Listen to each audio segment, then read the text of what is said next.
Good morning, everyone. Welcome to another series of our podcast, 8 Ounces of Inspiration. And today I have with me the beautiful and the bright Surashree Rahane, who is actually dressed up as a bride by Sabyasachi. Yes, I have. So that's like a dream. I'm sorry I'm giving an introduction like this, but that's like a dream for every girl. So a little bit about Surashree. Surashree was born in a small village named Tagore. She was born into a family of freedom fighters. She, on her 15th day of birth, she underwent her first surgery because she was born with a physical deformity. And since then, she has undergone more than 25 surgeries since infancy. Grit is a gift she was blessed with. She never feared surgeries, but what she feared was missing school for days post recovery. So Rishi has embraced every challenge with grace and positivity, which has made her who she is today. Meet Surashree Rahane today, the CEO and founder of Yearbook Canvas, India's #1 yearbook company, which builds alumni networks for schools and colleges and helps batchmates to stay connected in a more meaningful way for their lifetime. Welcome, Surashree. Thank you so much for being with us and being a part of my. Thank you. Thank you, Nidhi, for the invitation and for this, in detail introduction to me. Yeah, Thank you so there's so much. much to speak about you. I could have used the entire 20 minutes just introducing you. But of course, I want more coming from you. So I tried to squeeze in and make it as brief as possible so we can hear more from you. I will start right away because I think your story is totally, every inch of it, I would say every millimeter of it is inspiration oozing out. And I really think you speaking about your journey will inspire so many who sometimes go through a very low phase in their life because of something that they've been suffering, which is not really in their hands, not something that they could do much about. So how you've tackled it and how bravely you've come out of it and you've made such a beautiful life for yourself. So starting with what was childhood like? Okay, so because you started this entire thing with telling if there are people out there and people are listening, and I too believe that stories are very inspiring. They push people to get out of their comfort zone, and that is primarily the reason why I share my story on platforms and why I discussed it with you on the last event that we met as well, and then today on the podcast also. So, Nidhi, childhood for me was what I remember right now was extremely fun. It was a lot centered towards academics. But if I look at the day-to-day condition that was there, as you mentioned in the introduction, that I am physically challenged and I have a deformity by birth. So I had my first surgery when I was 15 days old, and post that, I have had many major, minor 25 surgeries. I had extra limb removal surgery, so on and so forth. And I was somebody who enjoyed going to school. So my academics, my studies, my teachers, my friends, they were like extremely important to me. So we would plan these surgeries in summer vacations every year. So first standard summer vacation, second standard summer vacation, and sometimes the surgeries would take a little longer, to recuperate. So I would be in the hospital, or I was not able to attend my school for 2, 3 months post the summer vacation on multiple years. And then there were major surgeries. There was one when I was in fourth standard, where doctor told me that I can't attend school for an entire year or maybe miss a couple of years as well. And it was a very, very difficult time for me as a child to understand, because I had made my peace with missing on my summer vacations and then missing on a couple of months of school, but then making peace with missing an entire year, being behind your friends and batchmates in a different class. That was something that was unimaginable to me. So that surgery happened. It was a procedure named Elizaro, and I was a very adamant kid. So even if doctor said I can't go for a year, I was still not convinced with it, and I wanted to go in those couple of months itself. That is what I had given myself time. And once I came back home, with the help of a walker or with my parents' help or something, I would try and get up, because that is what I did in my previous surgeries as well. So I had a good practice of all of this. And I ended up like gaining strength in my legs and walking in the first 3 months itself. With the help of a walker, of course, not like, with no help or anything, with the help of a walker. But then my basic purpose was solved, which was going to school. So this is what I remember about my childhood. I have done everything. I have rebelled against my parents, against doctors, against science, or certain scientific things in that way, to fulfill this dream of mine, that I wanted to go to school and I wanted to study.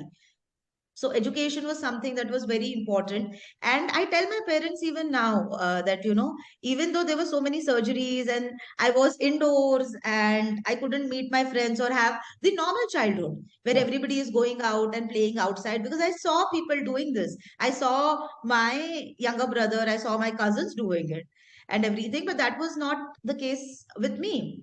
But still, when I remember my childhood, it was very happy because they always supported me and my friends always loved me, and everybody just pushed me to get out of my comfort zone rather than playing within the limitations. So because they pushed me, I got super inspired. Wow. Which was where I was coming to my second question, that usually, when we are suffering from a physical handicap, right, a lot of times we are picked on at school. Yeah. There are children who are not very sensitive to this and they make fun, which makes us more recluse or makes us, kind of become more hesitant inwardly. And so I wanted to know that, did you face any of this? And if you did, how did you create that, scaffolding which allowed you to keep this negativity away from you? Yeah. So, of course, I faced a lot of biases. I say right now that I am a physically challenged female entrepreneur coming from a rural background. Okay. I had all the situations stacked against me where in every case I could be biased against. And of course, I faced a lot of them. I faced a lot of bullying when I was a child. And like every child, I felt extremely bad. I felt hurt. I used to feel inadequate at times. Even though everybody, my friends and my family, they were all very supportive, and I had examples in front of me. Like my aunt is physically challenged. She is the first female in a village to go to a school. She is 80 years right now and still a practicing doctor. So Wow. even though I had examples like that in front of me, of course, when I used to get bullied or when I did not go on certain picnics because it was not very infrastructurally feasible and accessible in that sense, I used to have a heartbreak. But then I had my support system when I was a child. When, if anybody would tease me, my friends wouldn't let them talk like that. Or my parents would always be extremely vigilant. And, sensitivity was a bit of an issue that time. Of course, coming from a rural background where literacy was not so much, sensitivity was a big issue. So initially, it was this vigilante attitude by my parents and my friends, which helped me save from a little bit of the bullying, but still there was bullying. But when I grew up, I realized that this issue is because there is no sensitivity training. It is because parents have not told their children when they were small or when they were growing that, oh, there are different people and there are people with disabilities. And when you meet them, this is how you behave and this is how you interact. The thing is, because people don't know, they find it very awkward. And because they find it awkward, their natural reaction is something that is very awkward, very uncomfortable. Yeah. And that really hampers the entire communication between a person with disability and an able bodied person in that sense. So now that I have grown up, when I see a child, pointing at me and laughing or anything of that sort, I actually go to them and I don't scold them. I used to do that when I was younger. Now I don't do that. I tell them about what it is, about what physical disability is, about how people have it, and about how they should treat it. Okay, giving them an example that if they had a little bit of an injury or a boo boo, it's painful, right? Mhm. So then their parents care for them, and then people around there care for them. So that is how they are supposed to care, and that is how they are supposed to make somebody else also feel very comfortable. Yeah, true. No, I totally agree. And I think that's beautiful that I think we need to sensitize our kids. And I think this also has to become a part of our curriculum training in school, Exactly. a lot Yeah. of, because people come from varied backgrounds, also I think emotional well-being, which is now becoming such a big topic, after COVID. I think schools have to really start that even though things have gone back to normal, this still is a very big area, which I think needs a lot of work and development in our curriculums from a young age. So my next question to you is, you mentioned that in grade 4 you had this surgery and then the doctor said for a year you can't go to school. But your grit and determination was so strong, even though you were in immense pain. You defied, like you said, doctors, parents, everything, and you were back in school in like within 4 months, right? Um, went through your mind? Like, what was that power that got you to do something that the doctors had said would probably not happen? And you didn't do it like, okay, in 9 months you went, you did it like in a quarter of a time, right? And as a small child, see, now when we talk, we know that, okay, when I look back, I was strong. But at that time, I just look at my childhood, if something didn't go very well with me, I was not in a happy space, I would cry, I would feel insecure, I would feel pained. Why is this happening to me? What did you go through? Yes. So as you said, when we are children, one of the word you used was we are insecure. And same, I think was the deal with me that time because I was insecure in going to, I was always an academic topper. Since I was in my lower grades, I was in my higher secondary, I was always a topper. I used to come first in the class. I used to win elocution competitions. I used to win poem competitions. And I was a swimmer. I used to play a state level and all of this. This is before that surgery, the major one, right? So all of these things, of course, helped me build a lot of confidence in myself that okay, you can do it. But then there was this underlying security that if I miss a grade and go with my junior class and I am a topper, okay, I'm missing a year of my life because then you calculate your academics and then your 11th 12th and your undergraduation accordingly, and then that entire thought was something that I couldn't live with.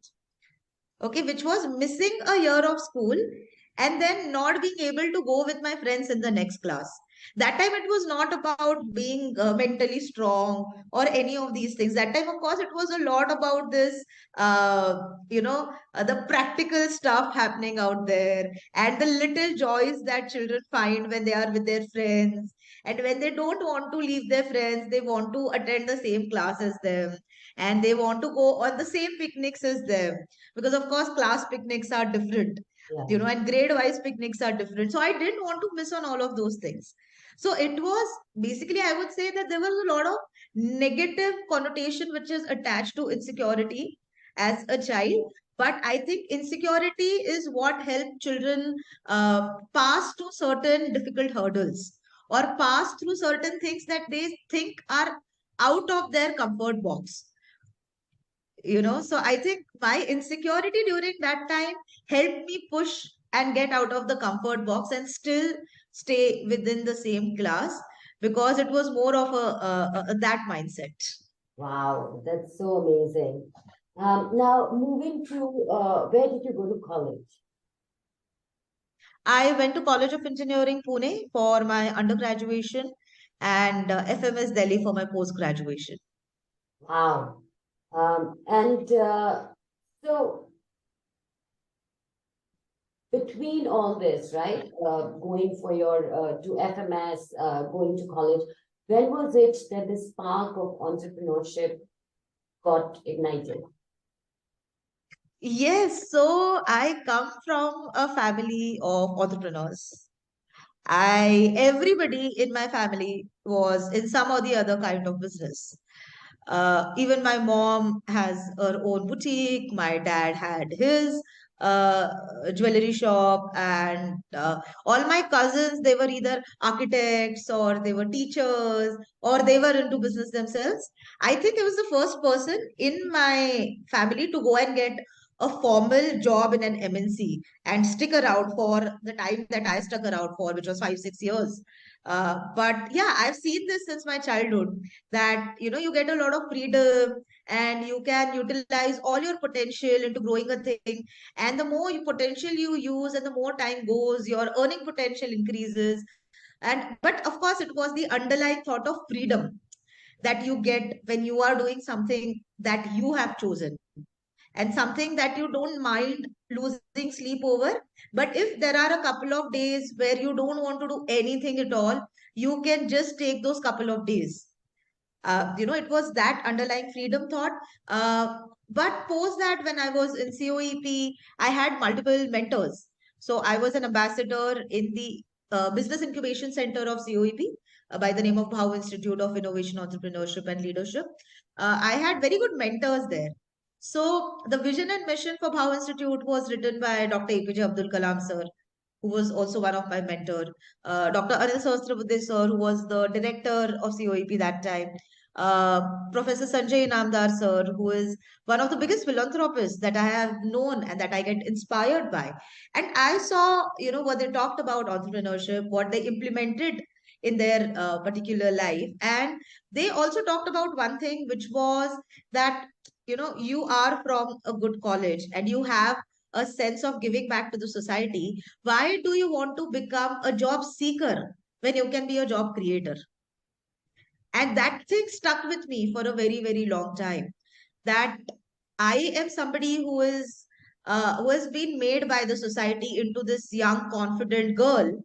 And if I want to give back to the society, why don't I do it in terms of value addition from my startup and also creating jobs through it? So that is when I had decided that, entrepreneurship is going to be the way forward. I was one of the youngest vendor when I was 19 years old on NDTV Indian Roots, which was India's first Yeah, e-commerce fashion website to export trousseau yeah. outside India. So I was one of the youngest vendor there. And then I even had my first job, which was in a startup based out of Silicon Valley. And I was managing the entire India operations for them. Uh, and then post that, I realized that I needed to go for an MBA. I went for an MBA, and when COVID hit, post that I joined PepsiCo, I joined HP. I was an angel investor in startups. But when COVID hit, I realized that there is no guarantee of life. You can just pass away any day into the other realm. And what if I can't fulfill this dream of mine of becoming a full-time entrepreneur? And during COVID, when people were like holding on to their jobs and holding on to everything, I left my job, of course, with the blessings of my seniors in HP. I left my job and I got into a full-time entrepreneurship journey. And that's how Yearbook Canvas came into being. Right? That's how Yearbook Canvas began for me. Yeah. So, of course, I can talk a lot about, and I'm going to put a lot of your bio in the in my when I upload the podcast, so people can really read about you, because you've done so phenomenally well for yourself. You've got so many accolades, so much of recognition from the president to every. I think I just it's an inspiration at such a young age what you've achieved. Now you're looking to expand your business internationally. You've got funding for your startup, and you're moving to the next round of funding. So wish you really good luck. Now, I'm Thank you. sure a lot of the listeners would want to know, how did this whole Sabyasachi dressing you up as a bride happen, and what was it like? Yes. So, to know how the entire Sabyasachi thing happened, you have to know about my love story a little bit. So Amol was our best friend in college, in COEP. We both are from Nasik, but we met in Pune for the first time. We became really good friends. I was helping him, get a date with somebody that he had a crush on. And we became extremely good friends in this entire journey. And we decided to date, and we decided after a particular time to get married as well. But we were extremely young. This was when we were 20, 21. We even had a word with our parents, but then his parents were against it. Because of the physical disability, because of it being an hereditary issue. And of course, we were not from the same caste, because that also mattered to them, apparently. So they were completely against it. But Amol was extremely strong minded. He was extremely strong willed. So as soon as we got out of college, on my 21st birthday, he proposed to me with a ring. And I said yes. But then I said, what do we do about this entire situation? Because, of course, we don't want to hurt them also. So if we go and keep on fighting with them, maybe they won't understand, but they would also be extremely hurt. And we have made our decision. And Amol was very confident on this front of his choice. And he knew that the reasons why they were not agreeing uh, were not very open minded. They were extremely close minded, they were extremely conservative, and he was not of the same thought process. And when he proposed to me, we applied for Band Baja Bride, and we had still not told his parents that we are planning to get married. And then the date that we had put was 24th of March, 2014. And on 2nd of March 2014, we got a call from the Band Baja Bride office. They said, Sabya really wants to meet you. He really wants to cast you as the season finale bride and groom, because of the love story that you have, and because of the strong willedness of yours and Amol at this young age. And the twist is there when I had given my CAT in 2013, December. And in January, I got my results and I scored very good. And I got calls from all of the IIMs. The first call came from IIM Bangalore, Kozhikode, and then, of course, FMS was my dream college. So then I told them, well, let's hold this plan of getting married for some time. Okay, maybe I'm supposed to go and get this MBA, and maybe all of this needs to cool down a little bit in terms of your family getting agitated. And we said, okay, we'll talk about it post my interviews are done. But just between my interviews, I got a call from Savya, and he called me there. And then I told him that, this MBA thing is happening, and I am not so sure that if I want to get married right now, because his family is also opposing to it. So he's like, see, you have made all your decisions keeping Amol in mind, and he has made all his decisions keeping you in mind. So why do you want to just postpone this and just play this rat cat kind of a play or fight? Just if you have decided to get married, just get married. You can do it after 2 years, you do it right now, it would be the same only.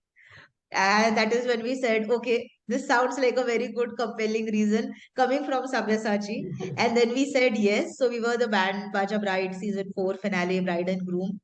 Our parents were extremely happy. There were 1,500 people that came to a wedding in Nasik. And I think that was, in hindsight, that was one of the best decisions of my life. I see my friends getting married now at 30, 31, and it is really difficult because you have grown, you have a particular sense of self, you have your own constructed thought processes that you don't want to change a lot. But then I and Amol, we grew together in this entire journey.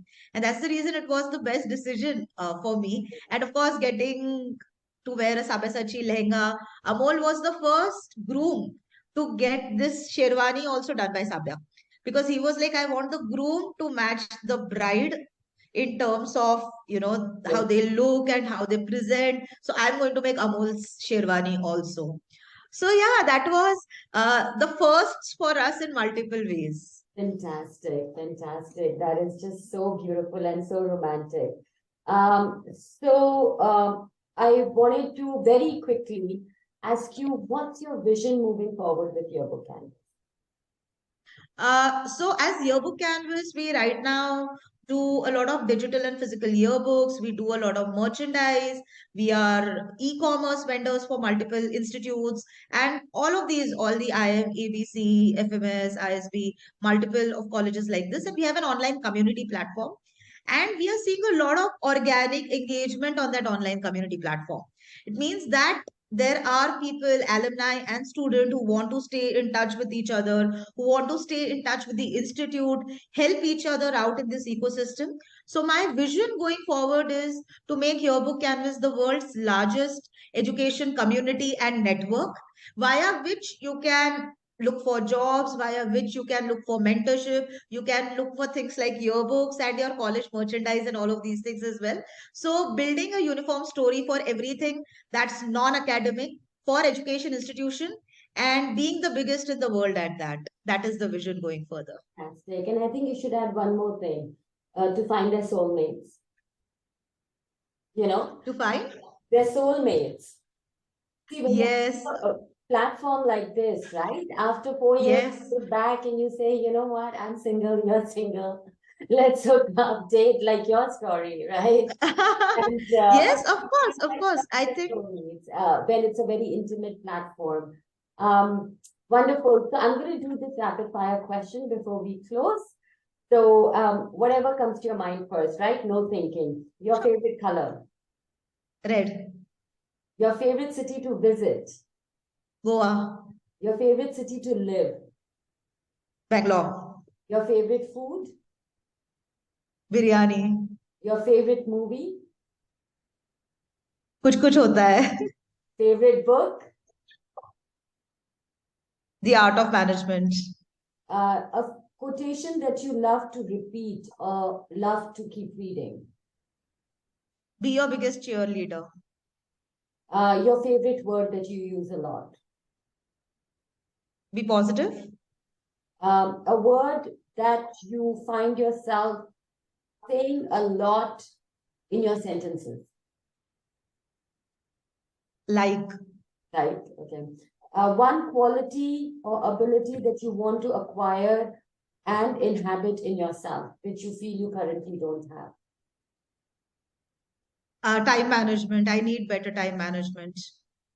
For what in life do you feel most grateful for? I've been most grateful for the people around me. Wonderful. Well, thank you so much. That brings us to the end of this, conversation. But thank you so much, Surashree, for your time, for emitting your positive energy to all our viewers and listeners, and for being who you are. That inspiration, that solid rock foundation that others can look at and say, if she could do it, I can do it too. And I think we need more cheerleaders, and we need more exemplar citizens like you in our society, who've really taken something that is sometimes out of our own hands and will, and still made their life their dream life. So thank you so much for this. Thank you so much for inviting me, Nidhi, and making me so comfortable in the entire conversation. And wishing you all the best with the podcast. Thank you. Thank you.